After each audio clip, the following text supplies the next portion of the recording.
Hello, everybody, and welcome to the Texas Real Estate and Finance Podcast. I am your host, Mike Mills, local mortgage banker here in the Dallas-Fort Worth area. And today we are visiting with a good friend of the show who's been here the most appearances of anybody. I don't know if we're up to 6 or 7 at this point. Record appearances. But we're going to chat a little bit today about the housing market, kind of interest rates, housing affordability, all kinds of stuff. We're kind of spitballing today because there's a lot of topics I want to discuss, and having Conrad here is going to make it easier for us to chat. So let's welcome Conrad to the show. Hello, Conrad. Damn, it's loud. Thank you for that huge applause. That was loud. I gotta watch my volumes over here. I know, man, that was loud. Before we get into anything important, let's talk about something that's more important. The Mavs and this trade. Did you see it? Yes, I just saw it come across a minute ago. Yes. So Grant Williams, Seth Curry, a first round pick for PJ Washington. Okay, how you feel about with that? The Hornets? A resident basketball expert. Man, you know what? I think I like it. Okay. I think I like it.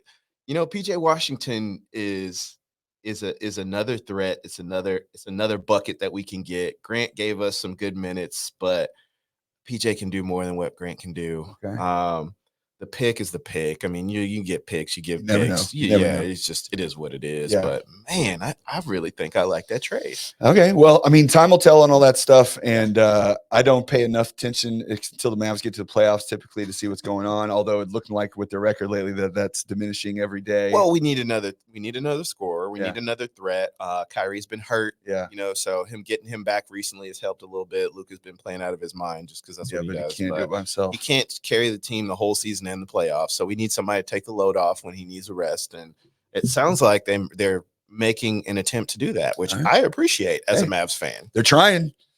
All you can do is try, right? You can't just sit on your thumbs, see how it works out. I mean, anything's better than watching the Cowboys play. So golly, man, so disappointing. Yuck. Cowboy. Come on, Jerry. That was horrible. Figure it out, man. I need you to figure out. Look at what Cuban's doing with these trades, man. He's trying to make moves, move some pieces around. All these guys floating around all season. We don't pick up anybody. Oh, Cuban's not really, Oh, yeah, that's right. Sold the team. Yeah. I mean, he's still running the show, but hotel coming soon, casino coming soon. What do you mean? They haven't passed any laws yet about casinos. What are you talking about?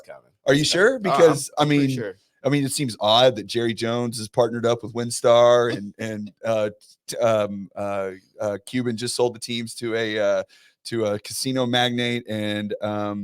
And then did you see that they're building they're on Lake Texoma. Yeah. They're building like $1 billion Jimmy Buffett Margaritaville resort on the Texas side of Lake Texoma. Nice.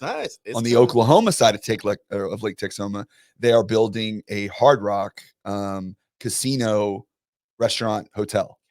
Okay. You know, I had an opportunity, and this sucks because I'm kicking myself. There was like 3.8 acres, just like the last exit before you get to Lake Texoma. The guy had built a cabin, right? I actually had some friends who stayed in that cabin shortly afterwards.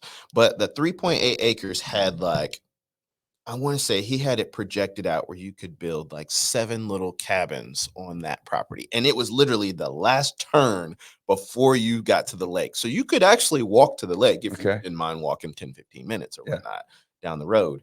And it was a great deal. And I was thinking, man, I should do this. But I didn't know anything about Lake Texoma or that area or anything. Yeah. So I didn't do it. And now I'm like, hindsight's always 20/20, man. Hindsight's 20/20. Well, and so they already said they're putting a casino in the Hard Rock. Yeah. They've already said that. Yeah. And the article said no plans yet for putting it on the Jimmy Buffett Margaritaville side. So if you don't think they're bringing casinos to Texas, it's coming. It's coming. Man. It's just a matter of when. I actually had that conversation with one of my clients here in the last month. A couple of weeks ago, we were talking about it. He's got a house that's over in Irving, and good friend of mine, man. And we talked about it. We talked about he's renting his house out. It's dang near brand new house, but he's renting it out. And he was like, man, do I put it up for sale or for lease? We looked at the for sale comps and they were monumental. I mean, monumental from where he bought it 3 years ago. Oh, yeah. I mean, it's just appreciation. He's right there in the midst of the highways. Every great location. And I said, man, that's a lot of money. He said, what do you think? I said, well, I feel like if we were to get a casino for this new Mavs deal, it's going to go across the street from you. Yeah. So we decided to lease it. Yes. Keep it. It's going up. It's going up. And you know what? That all bleeds into a good, what we want to talk about today is like market knowledge, right? Yeah. Like as realtors today, buying and selling, people are hesitant because rates are high. Yeah. People are hesitant because there's not a ton of homes available that they can find and they don't know what to do.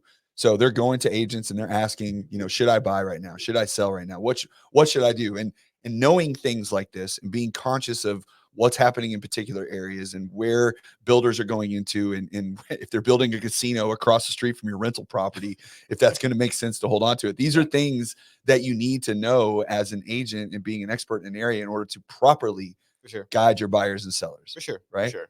And so I want to talk about something that we chatted about before we started the show, which is, we're moving into 2024, right? 2023 sucked. I mean, it just sucked.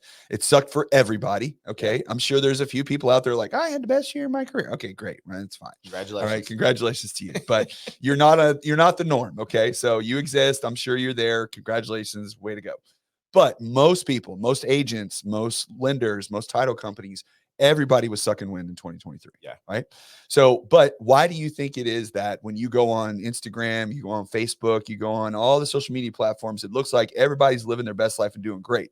And then realtors, lenders, everybody compares themselves and says that person's doing amazing and I'm not. I know I'm not. So I might as well just quit because obviously I'm not good at this business. Yeah. Yeah. I've said it before, even on this show, man, perception is reality for most people. So they're trying to make you perceive that. They're trying to give the image that, hey, I'm okay. I'm still killing it. Yeah. Because if I'm still killing it, you're going to want to use me before you use the next person. And realistically, people have already decided whether or not they want to use you, whether you're killing it or not. Yeah. People have the relationship or they form their opinion about you already.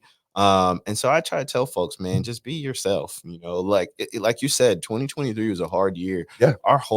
My whole team was down last year. Yeah. From the previous year. Yeah. And you're talking about anywhere from 40 to 50% yes. down. Yes. And most of it came in the last quarter of the year.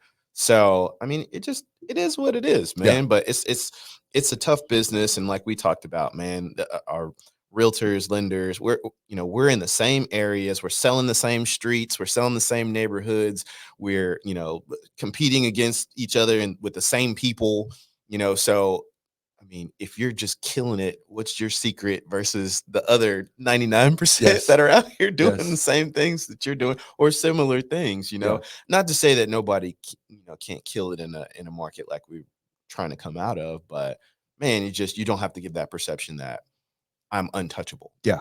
Well, or even just the fact that if you're an agent and you're seeing people online and you're thinking and you're comparing what you're doing to what they're doing, it's not the way to do it.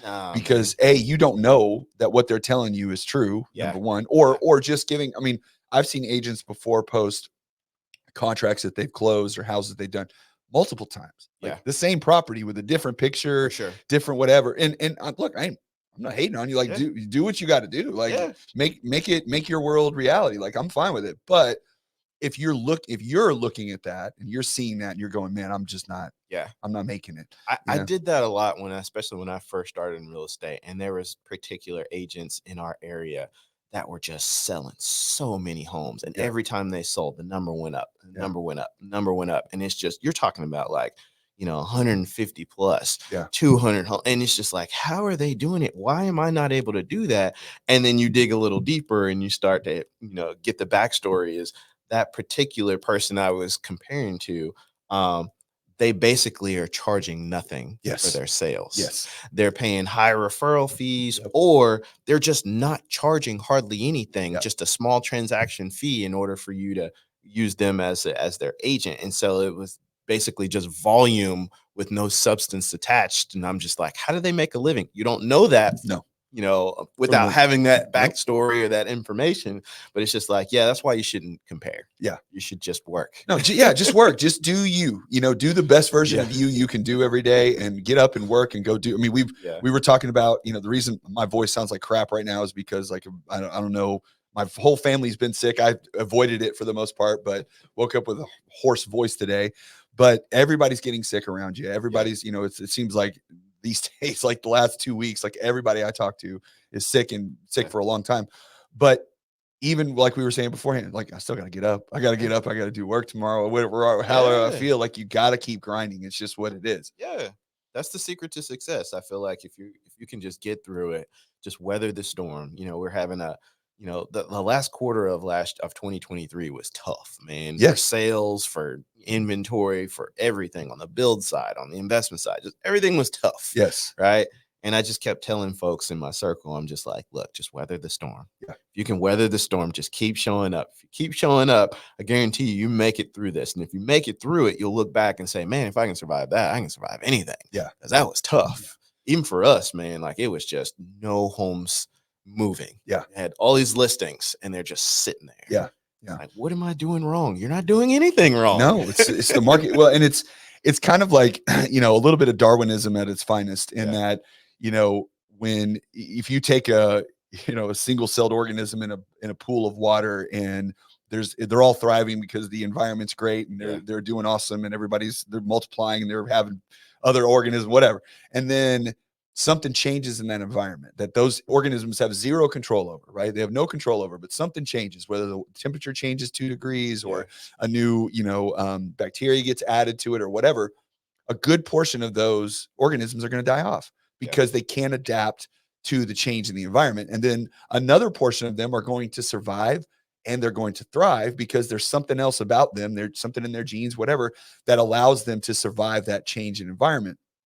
And the truth is that we went through 3 years of, really 2020, 2021, and most of 2022. Yeah. We went through 3 years of just insane growth. Yeah. Right. Everybody in their dog was getting into our business. For sure. I actually, we had an event at the Arlington Board of Realtors yesterday and had a speaker come in and he had a great analogy and I really liked it. He was talking about comparing it to double Dutch. Okay. And he was saying that when you do double Dutch, okay, you got 2 ropes going. Well, when it's going fast, and if you're good at getting in and out when it's fast, you look like a pro. Like, those ropes are swinging, you're moving, you're bouncing, you're in and out. But then the moment the ropes start to slow down, because you're just used to going fast, and now you don't know how to adapt your movements because things are going slower. Yeah. And then you're not as good at what you did before because you only knew how to operate when it was going at full speed. Yeah. And so having to figure out how to change your business model, what you do on your day-to-day activities whenever things are down. And not only that, but getting your head in a place to where you're not waking up every day, poor me, this life's not working out for me. The world hates me, all that kind of stuff. Like you got to get past that stuff. Yeah. Yeah. I mean, that's a big indicating factor of how you're going to be able to perform also is if you turn on the TV and it's terrible, it's slow, it's terrible, it's slow. And then you get out and you're like, man, do I even want to do this? Yeah. And then when I do want to do it, oh man, but it's slow. So I made 1 call a day. That's good enough, right? Yeah. As opposed to 10 calls. I made 1 or 30 or whatever. I did 2. So it's one of those things where you just kind of have to get out of your own head, stay focused, stay positive. Yeah. But, be realistic. You don't have to go on Instagram saying, hey, I sold more homes than anybody else when you really didn't. You're right. Yes. Well, you even said, and I hope you don't mind me saying, but you've been doing this a long time, right? 20 plus years at this point. I'm at 18. Okay, well, we'll round up. Shoot, no, this is your 19. Yeah, we'll round up. Yeah, we'll round 20. Up. You're at 20. All right. So we've been through the crazy times before 08 and what happened there. Yeah. You've been through what happened in 08 and then all the lead up to that and in the fall. And I think you told me there hasn't been a month in your career, right, that you had not closed at least one in the last decade. Yes. That I didn't close 1 house. Yes. And in this past August, no closings. Yeah. Yeah. I was just like, man, what is going on? Right. And don't look, don't get me wrong. You're going to second guess yourself. Yeah. Right. Yeah. I'm sitting in there like, man, what am I doing? Am I good at this anymore? Like, am I not motivated? Like, I swear I made the calls. I swear I had the listings. It just didn't work out, So it's just one of those where you got to kind of pull yourself together and be like, okay, no.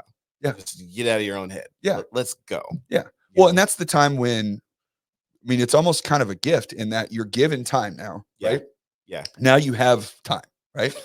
So if you have time, then what are you going to do to take advantage of that time? Exactly. Right? Are you going to ramp up your marketing efforts? Are you going to network with more people, make more phone calls? Right. Like, what are you going to do in that dead time? Or are you just going to sulk and feel sorry for yourself. Or, and this is what a lot of people do, is they find other things to busy themselves with. Yeah. Right. Yeah. So I'm not closing loans, or I'm not closing buyers or sellers.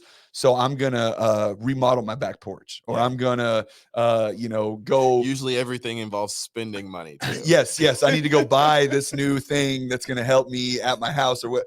But you just kind of find busy work to do. Yeah. And then you get so wrapped in doing all of the busy work that you look up, and 4 months later, you've literally done nothing to build your business. Yeah. And that's the one thing that, like, when I went through that in August, where it's like, all right, I didn't close one home, and I, halfway through the month, okay, yeah, it's not going to happen. Yeah, you're hoping like August. You're like, man, 5th, give me something cash that can close quickly. But I'll throw an investment in here. I'll put that up I was doing that too. I was putting my investment properties up for sale. Let me get a closing just to see if I could get something going. And yes. It's like they weren't moving either. No. So it's just like, oh man, are my properties any good? Yes. I put them up for like, you start to question yourself. But that was, halfway through the month, if you've gotten to that far and it's not going to happen, I started to get scared and like, all right, well, I cannot have this 2 months in a row, because pride starts to take over. Oh, yeah. I've been doing this way too long for me to have 2 months of nothing, you know? So, and then you start to kick it into high gear. Okay, well, if I need to make 10 calls a day, now I got to double it up. I got to make 20, I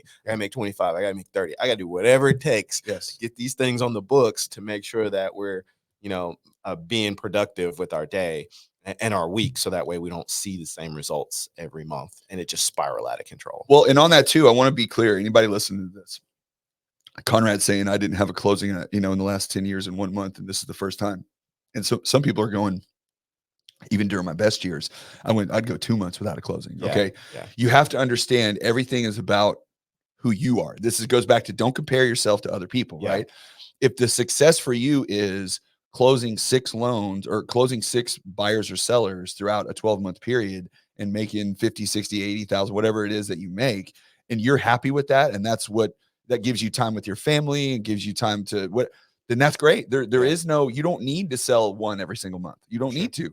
It's that goes back to you focusing on you and what makes you happy and what makes you successful, and not comparing your success to somebody else. Yeah. Because their definition of success versus your definition of success can be completely different. And that's perfectly fine. For sure. Because Conrad's got 12 kids and a wife and 25 rental properties and apartment kids, everything. Like I need to be selling houses every single day. Yes. Put it like that. Yes.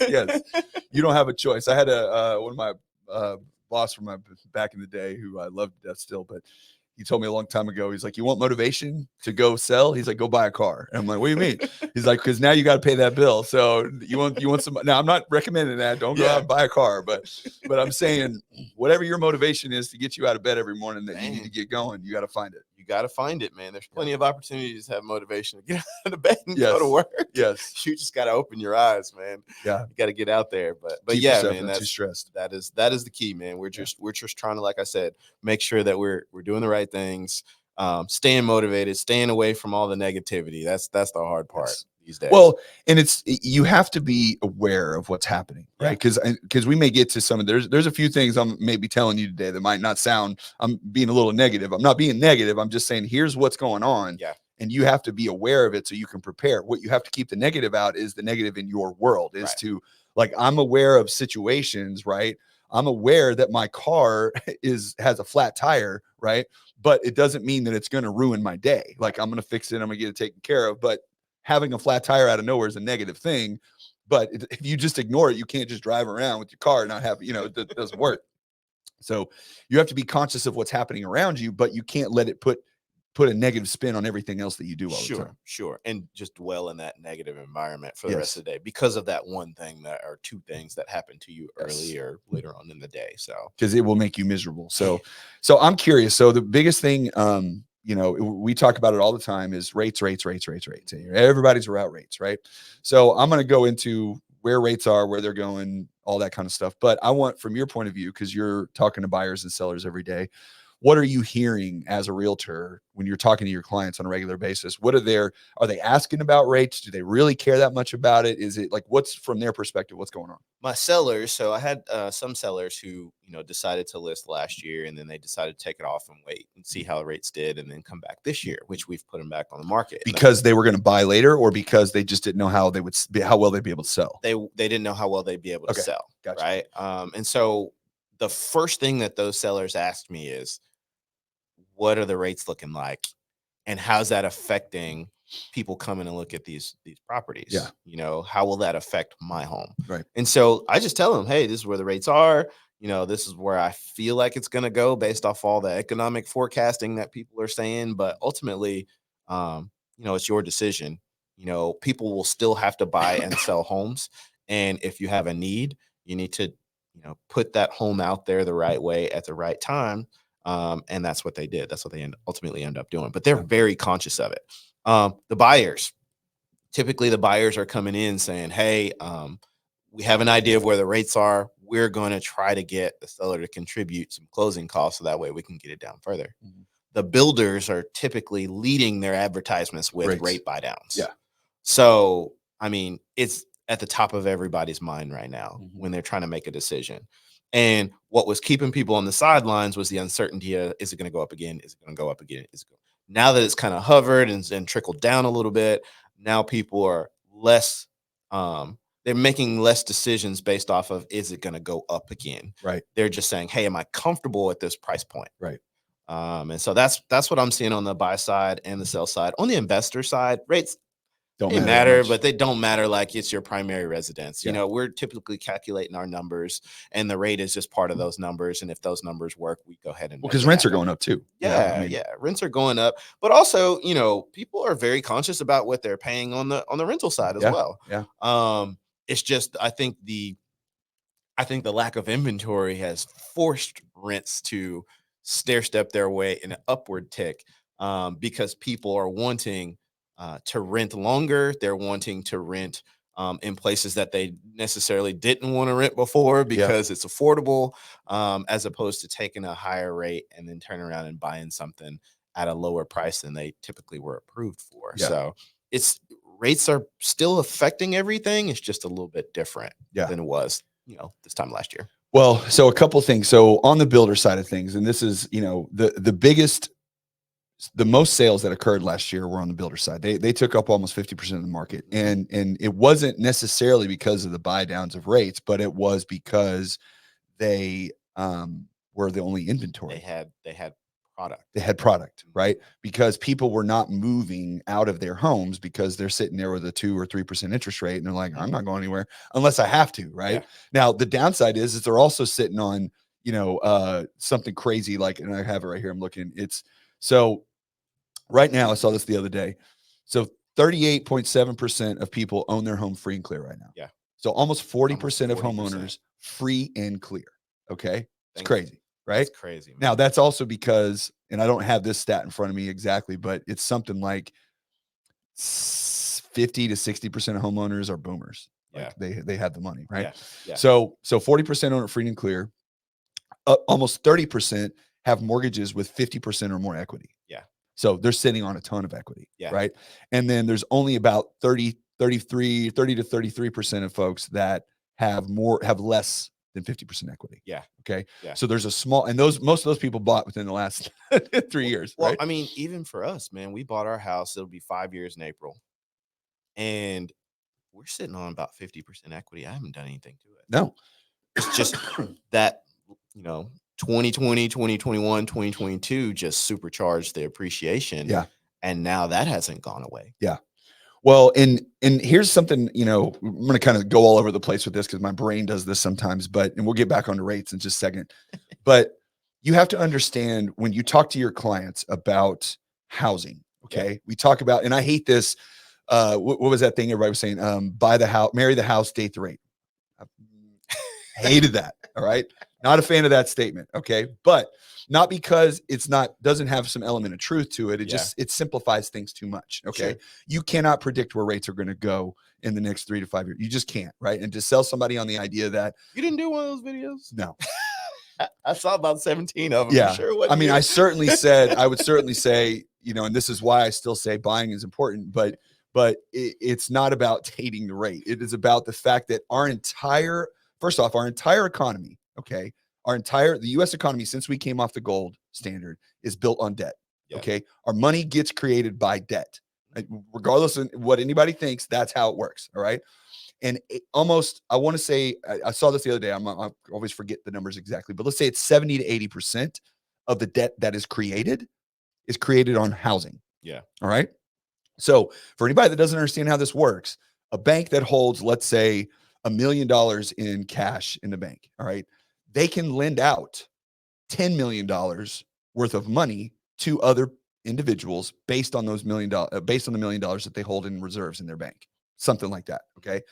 So what that means is that $9 million, they just created it out of thin air.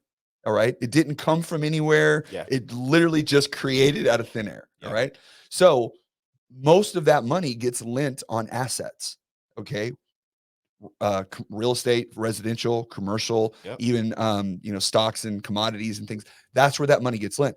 People think that, small business makes up like 10% or less of the money that's created in our system, which really shouldn't be that way. It should be going towards generating, jobs that would actually benefit the economy. Absolutely. Right. But that's not how it works. It works as to the money that's being lent is primarily on real estate. So if our entire cash-based economy is built off of lending money on real estate and continued growth, then where is the best place to have your money?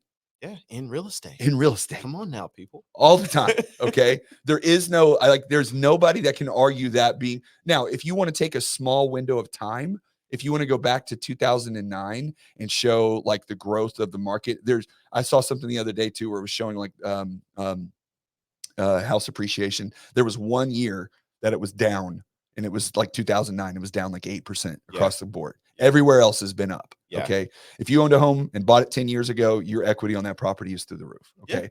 Yeah. And I can't imagine, I mean, I'm not a soothsayer. I don't have a crystal ball, but I can't imagine a world where that's not going to continue into the future. Sure. Right. I mean, look at the same thing when I was in college, I used to work as a stockbroker for a company, and I was teaching people how to make trades.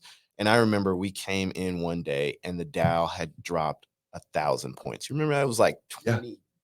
Man, was that like 2010 or 2009? Yeah, it was right during the Great Recession. Yeah. So Dow dropped 1,000 points, right? And it's just like, okay, you look at that snippet of time, that month, and it's like, man, the stock market was horrible. Yeah. And then you look back 10 years, starting at that year, and you're like, it's pretty good. It keeps going up. It just continues to keep. Well, and things change and shift. And that's another thing that I had written down in here too. Let's take the stock market. Okay. Right now, according to all economic indicators, the economy is booming. Yeah. All right. Booming. Yeah. All right. However, I would imagine that if you ask the average Joe on the street right now how the economy's doing, especially if they just left the grocery store, especially if he just left the grocery store, he's not saying it's going too great. Right. But why is the stock market booming? Well, the stock market as a whole isn't. Okay. Right now we have 7 stocks: Microsoft, Google, Nvidia, Facebook, Amazon, and Apple. Mm-hmm. There's one other, maybe Tesla, I think is in that mix too. That makes up the vast majority of the growth that we've seen. I mean, it's something like 70% of the growth that we've seen in the stock market over the last 12 months. Okay. 7. Yeah. All right. And of those 7, one of them is really the big dog, which is Nvidia. Yeah. Nvidia is a company that produces chips. Yep. Okay. And with AI dominating everything like it has been, which it's going to get better or worse, depending on how you look at it. Okay. Their stock price is through the roof, and they're not even making any money, by the way. Okay. When you look at their earnings versus their share price, it's insane how much it's off. But everybody knows that that's where the market's going. All the other stocks, every other stock outside of those 7 is down. Yeah. All right. So if we're in any other period of time and you're measuring how the market's doing and those 7 companies don't exist, everybody's suffering. And then people go, well, why is that? Why is it being boosted that way? Well, the vast majority of the money that goes into the stock market comes from people's 401ks. Yeah. Okay. And those are managed by companies, not by individuals. Yeah. So they're always shifting money into the area for growth. So if all the money, and you have your portfolio manager that doesn't want you to fire him tomorrow because your portfolio is down 30%, he's shifting all of your money over into the things that are growing. All right. Well, the things that are growing are those 7 stocks. Yeah. So everything else falls off and those continue to grow. You can't do it forever. Yeah. There's always a little bit of correction that occurs. Yep. But that's where the growth is coming from there. Here's a quick off topic. Well, kind of on topic, but kind of going off the rails a little bit. What are your thoughts about, you're a big thinker and a broad thinker.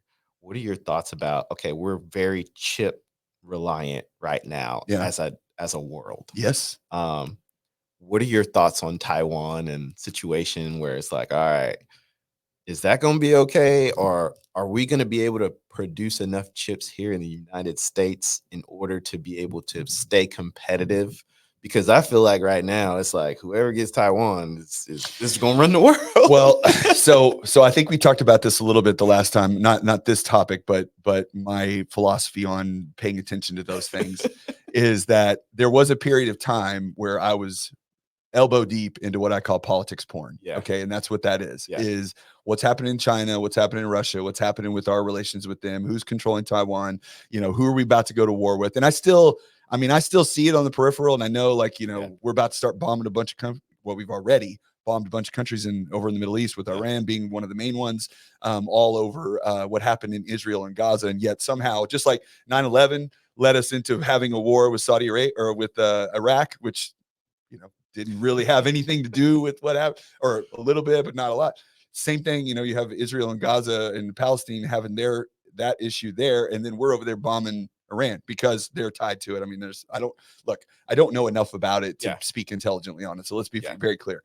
But so I'm sure there's somebody else like, that's wrong. This is how it is. Okay, fine. Yeah. But what I'm saying is, when it comes to the Taiwan and the chip manufacturing situation, I don't know. Honestly, I don't know, because does that scare you a little bit? It does, and it doesn't. We have the biggest guns. Real quick, that's what I'll tell you. Yes. Okay. Yes. That's it. Real quick summary for those who are listening or those who will listen that don't have an idea what the heck we're talking about. So Taiwan is probably the best and biggest manufacturer of chips. They have their whole country is ecosystem. That's right. For chip making. Right. So we are very dominant with all of our new technology, our iPhones, our Octavisions, everything that we do, computers. Which is why you couldn't buy a car during the pandemic, because cars, everything was shut down. Everything is chip necessary or chip reliant. Yes. And so Taiwan being the main manufacturer of these chips that we need, and the US kind of lagging behind Taiwan from what I've read, from what I listened to, and from what I'm told, from birth they start molding you to make these chips. Yeah. Your whole life is centered around you're going to make these chips. Yeah. And so from also what I've heard, China is looking and very aggressive about wanting to control Taiwan and these chips, because the world is dominant on these chips. So if they get in control of these chips, and we can't manufacture the chips at the same rate, the same technology and everything, then we will be very dominant on, or very dependent on what China says. Yes. Well, so if they get control of Taiwan. So there's 2 things happening there. Okay. One is, we as a country are told by the corporate media as often as possible that China is the big bad wolf. Okay. Just like Russia is the big bad wolf. Okay. We're the big bad wolf. Okay. First off, let's be real clear. And then, but we're told that we need to worry about this stuff. All right. If you don't watch this stuff every once in a while, China's economic situation is in a very, very bad place. Yes. Okay. Their real estate market has fallen off 50%. Yeah. Just in the last couple of months. Their stock market. They shut their stock market off, where you can't trade right now because their stock market is falling through the floor. Okay. They are in a world of shit. All right. They've got problems. They've got so many, their population's on dramatic decline because of their one-child policy that they had. Like, everything is falling off a cliff for them. They're not doing well. Right. Now, the good and bad of that is, the good of that is like, that's not a big concern, because they got bigger problems to worry about internally than going to trying to get Taiwan. Sure. The bad part about that is when people get desperate and things start going south, they start doing stupid stuff. Right. So again, I don't know, but what I will tell you is that that's the least of my worries because I can't control that shit at all. Like, but you also have to be kind of tapped in a little bit. You got what's going on. paying You're attention. like, all right, wait, hold on, what's going on? And then you see the government's like, all right, we're going to spend, I don't know how many billions in trying to have this company into. Well, that's why NVIDIA's launched the way they have, is because we invested in the infrastructure. We need to make chips here so that way we're not which I'm on board with. Like, I'm good with it too. Let's do it. Let's do it. That's where things are headed. It's hilarious that we've got to this point where it's like, all right, so these guys have been making these chips for how long? Y'all didn't see this coming? Hey, man, it's like the pandemic, right? Everything shuts down and all of a sudden we can't get medicine. And we're like, wait a minute. So you're telling me that we're relying on China to ship us all of our pharmaceuticals because they make them over there because it's, slave labor basically. And then we're like, oh, well, we didn't see that coming. Okay. And now I have to figure that out. It's all a mess, man. It is. All right. I got us off topic. And that goes back to controlling what you can control, right? Because that's one thing that's where I got off the politics porn is I used to be, oh man, I would every night. Immersed. Oh, dude, you want to talk to me about what's happening? I would know, I would be on, and I got all kinds of opinions. And then I was like, what the hell can I do about it? Yeah. Nothing, like literally nothing. So that goes back to, not being in a negative mindset all the time. Because if you watch that shit every day, you're going to be in a bad spot. You're locked in. Yes, man. you're going to be bad. Excuse me. But back to rates. Yeah. So interest rates right now are like the average rate's about 7%. Yeah. Okay. That's where it is on average. That's where they're sitting currently. Where are they going to go? Well, there was a big sentiment in the market because back into fourth quarter, the Fed came out when they had their last meeting of the year and they told everybody they were going to start cutting rates this year. Okay. They told them that. Why did they tell us that? Because they never said that. They never said that they were, up until when the inflation was there, they said they were going to raise rates. But even as they were continually raising rates, they would never say the previous meeting that next meeting we're definitely raising rates. Yeah. Or next meeting we're definitely pausing. Or next meeting we're definitely cutting rates. Never said that. Now all of a sudden they're going, yeah, we're going to cut rates next year. Yeah. Okay. I mean, good, but what? Like, I thought the economy was like killing it. Yeah. Thought we were booming. Yeah. Why would you cut rates if the economy's doing great? Right? Or do they know something that we don't know? Or that they're not telling us, right? Probably a little bit of both. Yes. It's a combination of incompetence and deception. But so the expectation was at the start of this year that we would see rates get down, that they thought the Fed said they were going to cut rates 3 times. That's what they said. But the market gets excited when they say they're going to cut rates. And there's a thing called the CME watch tools. The Fed, it's basically like picking odds on what the Fed's going to do. All right. And it plans it out for the year and tells you how many cuts. Well, at that time, the market thought that the rate was going to get cut 6 times this year. Yeah. I 6 remember times, hearing 6. right. And it was going to happen at the first cut was going to happen in March, 90% chance that it was going to happen in March. And maybe even happen in the last meeting, which was in February. Yeah. The first part of February. So that's what the market expectation was. All right. Well, then we get a jobs report that looks like everybody in the planet's got a great job and everything's humming along. The GDP was up like 3.5 or 6%, which is like, again, economy is just killing it. Right. And so everybody's going, well, wait a minute. If the economy's doing so great, Fed's not going to cut rates. So they come in February and they say, we're not cutting rates in March. They basically told them, They didn't quite say that, but they basically did. Or no, they said that we're still evaluating and it's not the time. And then the expectation of the rate cut went from 90% in March to like 30. Now it's at 30. And odds change. Yes. And anybody that pays attention to it, the likelihood that they're going to cut rates in March is very slim. Like it's just not going to happen. Yeah. The most likely scenario right now is May and June, somewhere in there. Okay.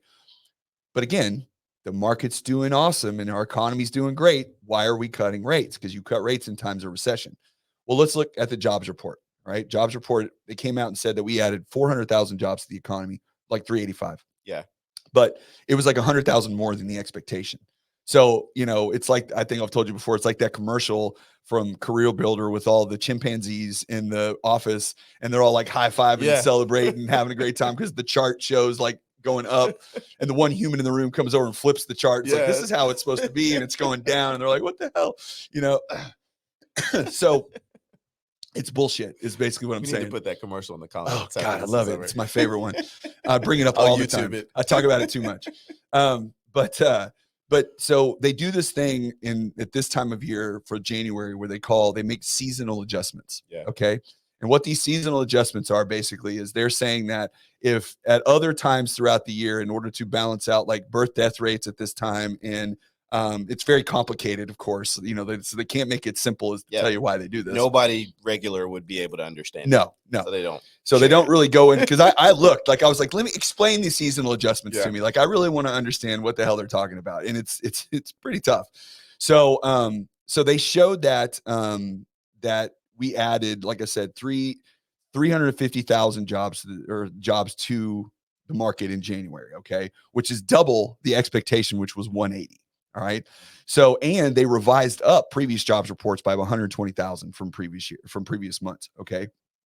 So this seasonal adjustment, so the raw figure on jobs that were like the actual number, we lost 2.63 million jobs. We actually lost that was the actual number. Okay. But they revised it up because of the seasonal adjustments to 2.98 million added, which put us to the positive of 350,000. They graded us on a curve. Yes. Graded you on a curve on adding jobs. Okay. Good job to that one person that studied. Yes. So they actually took the average hourly earnings too, and that said that those went up. Okay. That our average earnings went up. What they didn't, kind of parse out on that was that the average hours worked dropped. Okay. But the average per hour earned went up slightly. Hey, man, it's all about perspective. So it's like people were changing jobs and they went from making $12 an hour to making $13 an hour, but instead of working 40 hours a week, they're working 30. Mm-hmm. So their income either stayed the same or went down maybe a little bit, but their average hour per earning went up.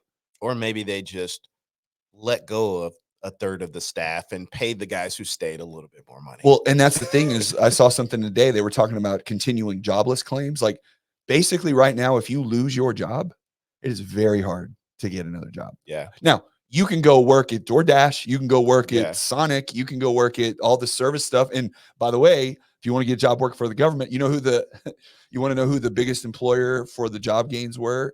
Who's that? The federal government. Absolutely. Absolutely. Second was healthcare. Okay. And third was services. Services, hospitality being like restaurants, fast food, service, all that kind of stuff. So, and the biggest gain in jobs was not full-time jobs. Full-time jobs were lost. It was part-time jobs. For sure. So absolutely, jobs are up, but people are working part-time. They're working 2 jobs. They're making less money. And if they get laid off from their good job, they can't get another one. Yeah. Well, the price of groceries, gas, continues to go up. Continues to go up. And the biggest sector that's getting hammered by job losses right now is the tech sector. Yeah. And why is that? We just talked about it. Yeah, man. Because ultimately for me, well, why are all those people losing their jobs? If you're a software programmer, if you're any kind of, you got your 4-year degree, CPA, why are you losing your job right now? Man, I feel like because number one, you're costing the company a ton of money at your high income position. And what's their alternative? Go somewhere else and go overseas? No. What is the company's alternative? Oh yeah, let you go. And how do they replace you? They get somebody, farmed out or something like that, or AI. There you go. There you go. That's it. They have taken, so when AI first came out, everybody was worried about them taking trucker jobs and all these like blue collar. They have decimated the white collar. Like when you look at companies like Facebook, they've laid off thousands and thousands of people and have cut their costs dramatically, which is why their cost per share has gone up. It was like either 9 or 19,000 people that Facebook had laid off. Oh, it's last year. It's more than that. Really? Yes. And it keeps growing every single day because they overhired during the pandemic because they had so much traffic to the sites because people were staying at home.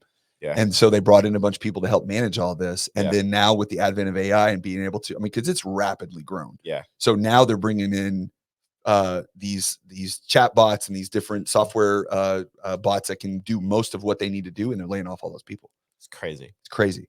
So why is this important to real estate? Okay. Yeah. What does this have to do with anything? Well, it has to do with the fact that if you look at just the base numbers right now, it seems like the economy is just blown and going. Okay. It looks amazing.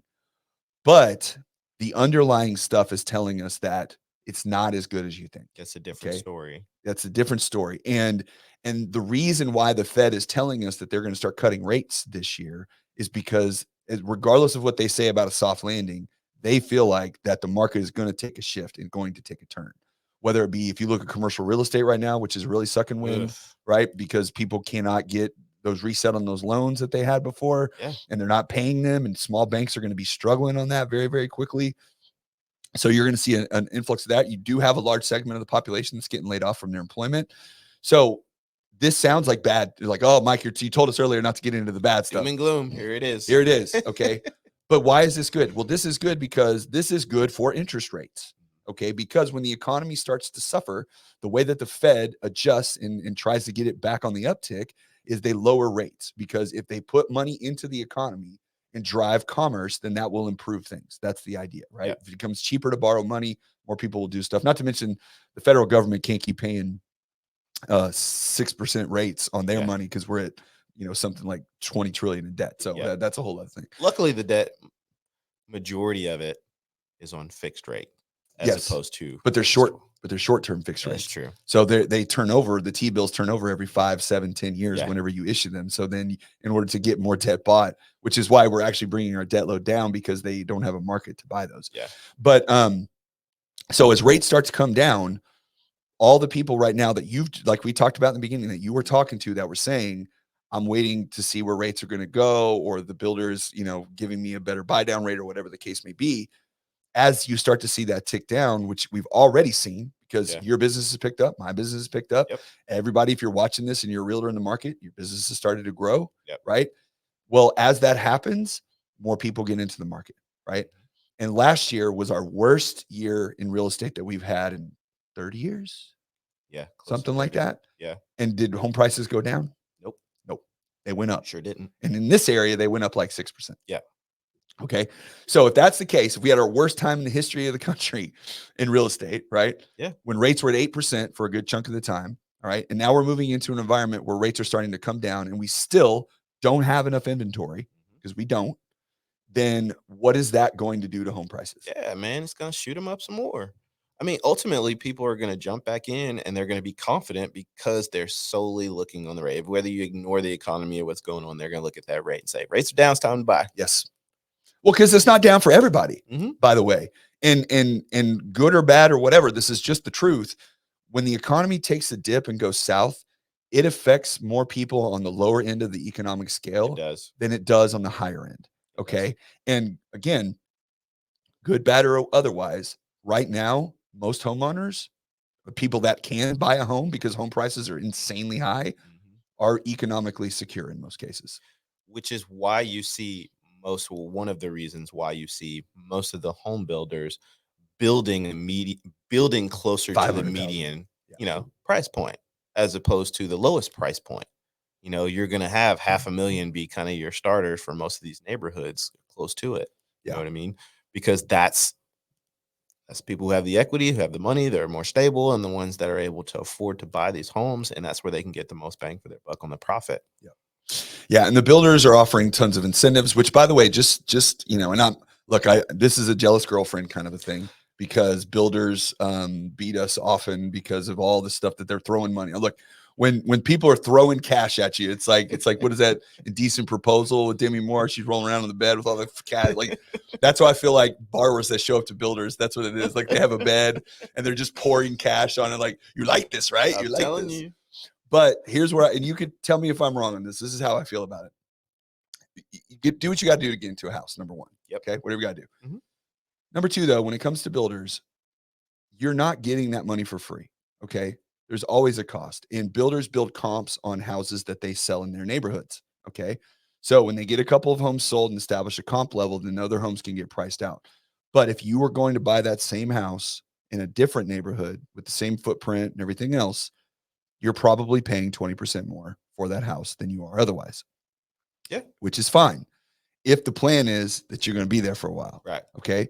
But I'm telling you right now, if you buy a new build today or yesterday or a month ago, and then something happens, you get a job change, you have something go down, and then you have to sell that property within a year or two, you're gonna have a really, really hard time getting your money back on that deal.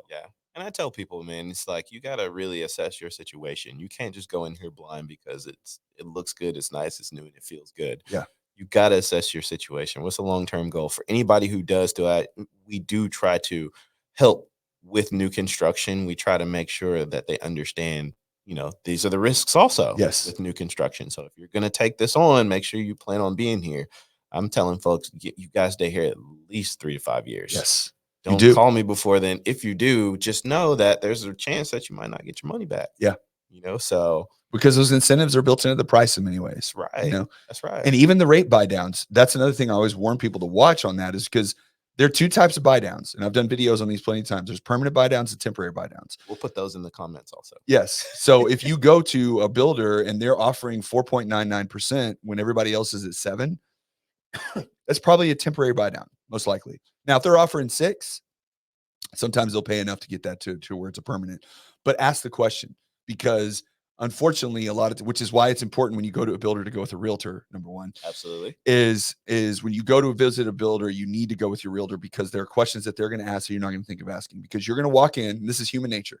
You're going to walk in the builder. You're going to see the house. You're going to be like, oh my gosh, I love that. I love that. I love this, especially when you go into the spec homes, because they got it designed and looking sharp, right? Yep. Love this house. It's great. They give you the price, which you're not really thinking about. I want to know my payment. What's my payment, right? Well, the insurance is low because you got a brand new roof, so your insurance is going to be a little bit less. If the builder's good, they'll at least tell you, hey, here's the payment with the taxes and what they're going to be in a year or two. Not what they are now. Not what they are now, because if they tell you what the price on the taxes are right now, you're going to be like, oh my gosh, this is unbelievable. I can afford that. I can easily afford that. And then you call Mike after a year of owning the house when you have it built. You're like, why did my taxes go up $700? Because of unimproved taxes. So watch out for that. And then they give you the rate at 4.99 and say that your payment is this. And again, this is human nature. You heard everything that you wanted to hear. You saw the best house. Yeah, the price sounded a lot, but when you saw the payment, you're like, oh, I can easily do that. Yeah. Right? What you don't think about or realize or contemplate is that your taxes are going to go up. Insurance is going to go up. If you got a temporary buy down, your rate is going to go up, right? And all of those things are going to come into play. So again, take a realtor with you to help you navigate this stuff. If it makes sense and the deal makes sense, go for it, because you can save you a lot of cash, because they're giving you 10 or 15 grand. And they say, we're going to give you a fridge. Like, does it? Okay. Or was it, they're going to give you a dishwasher like that? I thought the house usually comes. And you're talking to a builder too. So like, I am a builder, so I understand the price points, the profit margins, the markups. I understand all of this. And I try to tell folks, it's like, man, you got to go in there with your agent, because not even just before you even get to the rate and the payment and all of this, talk about the price of the house. Yes. And all the things that they're going to throw at you. Hey, you can take X amount of dollars, or we'll just give you this flooring, which is this much. You give you this, which is this much. We'll give you this. It's 10 grand, 5 grand here. And I'm going in telling folks, don't get that. No, take the cash. Take that cash. Yeah, that's $2,500. I can do that for dollar benefit. Yeah, they're probably going to give you that in that amount, but they're going to charge you 2.5 times more to put that same flooring down that somebody else could come in and do after the fact. So, I mean, picking a lot, exterior, on the end, cul-de-sac, corner lot, bigger lot, treed lot, backs up to a creek. And then you're paying a lot premium for it, which is 10, 15, 20 grand on top of the price. They don't tell you that. 20 lot premium is literally just money that you're paying extra to be there. Right. That's it. There's no value other than that. Yes. And who determines that? The builder. Yeah. Yeah. Yeah. What's it worth to me? What do I think it's worth? We'll charge you 20 something for this. We'll charge you 50 for this. That's just extra money on top. Like, why am I taking that when I know that, okay, well, if this isn't my forever home, maybe I can take an interior lot with little to no lot premium. So I don't have to pay just extra money out of my pocket on top of the price and have that property appraised. And now I need the rate buy down in order to make sure that this sucker is going to qualify the first year to get me through my close. Like, it doesn't make any sense. You're stretching too hard for that stuff. Like, just get what's given and then turn around and take the money. Well, and by the way, since you said forever home, if you're under the age of 50, it's probably not going to be your forever home. Just so you know, right? If you're under the age of 50, the likelihood that that's actually going to be your forever home is slim to none. All right. Because especially if you have kids or you have, don't have kids, especially like life changes a lot. These days, job transfers, different situations. Hey, people just don't want to own sometimes, and they just want to get out and take some cash and just sit tight and see what's going on. Like, there's different reasons. You don't have to be like, hey, I'm not in a family situation, so I'm not going to move. No, your job could be shipped out. Yeah. You could be working from home or get a different offer where you could work from home, and you're like, all right, I don't really want to be here all the time. Yeah. Maybe I should get something smaller. Well, and at the end of the day, this all goes back to, and I knew we'd go off on a bunch of different tangents because I had a bunch of stuff on here too, but this all goes back to when we talk about, very back to the beginning of the buy the house, date the rate crap. Look, which we'll put those videos in the comments. We'll put those there too. I'll find some. But buying real estate, and I never use superlatives or absolutes and say it's always, or, but man, it's really tough not to. It's hard when you talk about real estate. It's really hard not to say it's always a good investment if given enough time, right? Yeah. Given enough time, it's buy real estate and wait. You have to say that and wait. And wait. Well, because like you said, the house, I have 50% equity in my house that I bought in 2000 and when was that? We've been there 7 years. So it's like 2017, I think, is when we bought it. 2016. I have over 50% equity in my house. Yeah. Tomorrow, if I want to sell it. Yeah. And you could say, well, that was the greatest time in the history of the world in real estate, blah, blah, blah. It's true. That's absolutely true. Is that guaranteed to happen again? No, certainly not. But you go back far enough and we have plenty of periods of time where those things happen. Where you had surges that shot people's appreciation up. Absolutely. And even still, even the times where you didn't get 20% equity or 20% appreciation, you're getting 3, you're getting 5, you're getting tax deduction, you're getting the expense, which is the biggest expense for you living or for in your life is living in your residence, whatever that is. That is something that is at least, you're paying a lot of interest. Okay, for sure. All right. It's a 30-year loan. There's a lot of interest in that thing. All right.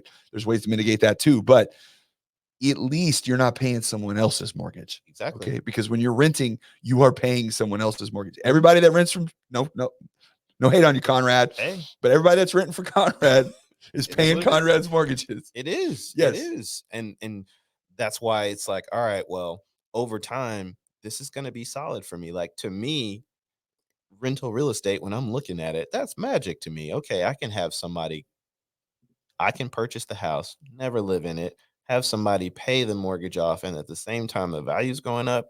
To me, it's magic. It has no expense to you. It's a massive tax deduction, and in 10 or 20 years or 30 years, whenever you decide to hang it up, you could sell that thing, or you could sell it when you get it paid off and get more cash and go buy more real estate. I mean, there's just so many things that you can do with it that for the person with money that doesn't want to invest in stocks, they just want to have it be basic. I want to have my 401k. I don't want to play around in crypto or buy and sell day trading. You don't want to spend $20,000 for an NFT. Doing all that crap. Like, you don't want to mess with it. I get it, right? Buy homes. Yeah. That's the best place to put your money. That's right. And the rates are going to change. They're going to go up. They're going to go down. You can't predict it. Right. You don't know where it's going to head. Now you have to make a decision. You can't put yourself in an unaffordable, situation where you're buying a house that you just can't afford. Right. Like, don't do something stupid. No. Right. But if you're stretching a little bit, I mean, when you bought your first house, could you afford it? Maybe based on what you knew? Barely. Same thing. Barely. Right. I can make it work, but it's like, man, how am I going to do this? Yeah. And then when I bought my second house, I was like, damn, how am I going to do this? Yep. Right. Yep. And then you get to third and fourth, you're like, okay, well, every single time I've always been like, damn, how am I going to do this? Yeah. Right. Yeah. I'm not saying, because there was a whole thing back in, what was it, 08, where they were like, oh, you'll figure it out. You'll make more money one day. It'll be fine. I'm not saying that. I'm just saying, if you have to stretch a little bit beyond where your comfort zone is, it's going to be okay. Yeah. Yeah. When you're in real estate, man, real estate will give you some jewels to take over the long term. Just the main thing that most people forget is time. Time is one of the most important parts of that equation. If you can wait in that time when you're buying this real estate, it will pay you back. Yeah. And some. And the point of this entire conversation that Conrad and I had today was simply to say to you that if you are out there selling homes, if you're helping buyers and sellers, you're a real estate agent and you're out there doing the Lord's work every day, okay? Then preaching the gospel. Yes. Then you need to understand this stuff, okay? Because all of the agents, the 60,000 agents or 100,000 agents that Yeah. left the business last year, Yeah. okay, they don't understand these things. They don't understand why the rates go down. They don't understand what impact that has on the pricing. They don't understand that although there can be short time horizons where real estate values decline, you only take a loss when you sell. So if you're having to sell when the market's down, yeah, you're going to be in a bad spot. Absolutely. But if not, you can wait it out. You can persevere. You're still going to make, it's going to make up in the long term. And just look, a lot of people we're creatures of habit, right? Sure. So we go home the same way. We do everything the same. We kick it around the same people. We go to the same places. We did the same restaurants, right? But when you're out in your day, just out on the roads, look around. Yeah. You notice there's dirt moving. Yeah. There's big construction trucks and concrete being poured. And what are they building? Property, building buildings, building assets. Yep. Somebody's spending millions of dollars to build your grocery stores or your restaurants, your warehouses. Okay, well, if it costs millions upon millions to build those, why are they doing that? Yes. Because they believe that sucker's going to be an asset long term. Yeah. Well, this is a great example. So, Drive Nation, right? Mm-hmm. So Drive Nation is started by Jermaine O'Neal, who used to play NBA and for the Indiana Pacers. He started Drive Nation, which is they do volleyball and basketball. Okay. I know it because I'm there for volleyball all the time, and I'm sure you're there for basketball. So how much do you think that facility costs to build? Man, I want to say $7 million. Okay. I think I looked it up. Okay. Back in the day. Maybe that was projected. Okay. When they were doing the development. So let's say it was 7 to 10 million. Yeah. Right. It's probably the building right now is probably worth 20. Would you say? Okay. So Jermaine O'Neal, not him, but him and his group go in. They build a $7 to $10 million facility over on this property by the airport. It's massive. It's awesome. It's nice. It's wonderful. Well, what did they not own? The dirt. The dirt. They did not own the dirt. They had a lease. They had a 30-year lease on that dirt. And then last year, the airport, which is its own little city, what'd they do? Man, I didn't hear about that. They came in and said, we're canceling your... Yes. I didn't hear about that. Yes. I didn't know that. This year's the last year for Drive Nation. Ooh. That hurts. Such a popular place. Yes. Now, this is my most latest news. So if I'm wrong and that's changed, please let me know. But put that in the comments also. Yes. But I didn't know that. Yes. Wow. Yeah. Ooh. So they did not own the dirt. Own the dirt. That's if I have to leave you with anything on this.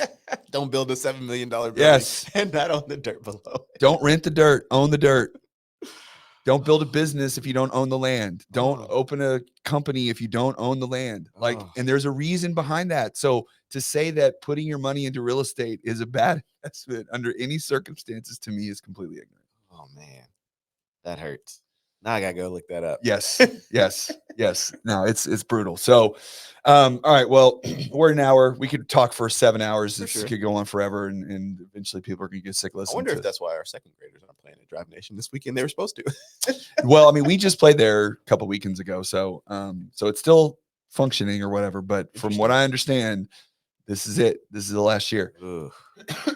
So, all that to say, buy real estate, as Mark Twain said, because they're not making any more of it. And wait. And tell your clients this, help them understand. Don't tell them to date the rate. Just explain to them how interest rates work and what they do and how real estate works. And the bottom line of real estate is that it always goes up. I'm going to find like 15 of those date the rate videos and post them in the comments. Yes. Right after each other. Yes. Don't buy the home. If viewers out there doing those, I'm going to find you and I'm going to put it in the comments. I think I even said when they were coming out, I made a video a while back where I was like, look, I hate this statement because I just hate cliched statements. They drive me crazy. It wasn't, even at the time, it wasn't necessarily that I disagreed with the sentiment of it. It was just like, I just hate. We're going to find you. I don't like, and no offense to anybody says this, but I don't like living the dream. When I ask somebody like, what are you doing? Living the dream. Okay. Everybody says that. All right, enough. Yeah. All right. So if that's you. You've been warned. That's it. Don't say that around. Don't tell me you've been living the dream. We're all living the dream, man. We're all living the dream. All right, guys. Everybody have a great weekend. Sorry that we rambled on talking about Mavericks and all kinds of other weird stuff today, and the economy and China and chips and rates and my voice. I was coughing on every 5 minutes, but hopefully it was entertaining because that's ultimately the goal. So there you go. We'll be back to our regular scheduled program next weekend. I've got a market update on Tuesday where I'll actually. Did you listen to my last one? I told my first home loan story. I did. Okay. I did. So if you haven't heard, I listened to part of it. Okay. So if you haven't heard that one, go back and listen to it. Little twist at the end. So check that out. I'll have an actual market update next week where we talk about some stories. I've got a bunch of big things with more investment. I can't use words right now. More institutional. Sorry. Stuck on that date the rate the slogan. More institutional buyers coming into the market. I got some more stats on housing that I'll go through. And then on Thursday next week, I'll do another live with a home inspector, Nathan Ross. He's with Site Guard Inspection. He's going to be talking about what to look for home inspections, what you need to pay attention to, how to talk to your buyers about them. I'll be chimed in on that one. And then also, because we touched on this today, why it's so important to get inspections for new builds. So all that will be important. So tune in for that. And otherwise, I will see you guys on the flip side. So everybody have a great week. Adios. Thanks, Conrad, as always, buddy. Of course. You'll be back. I'll be back.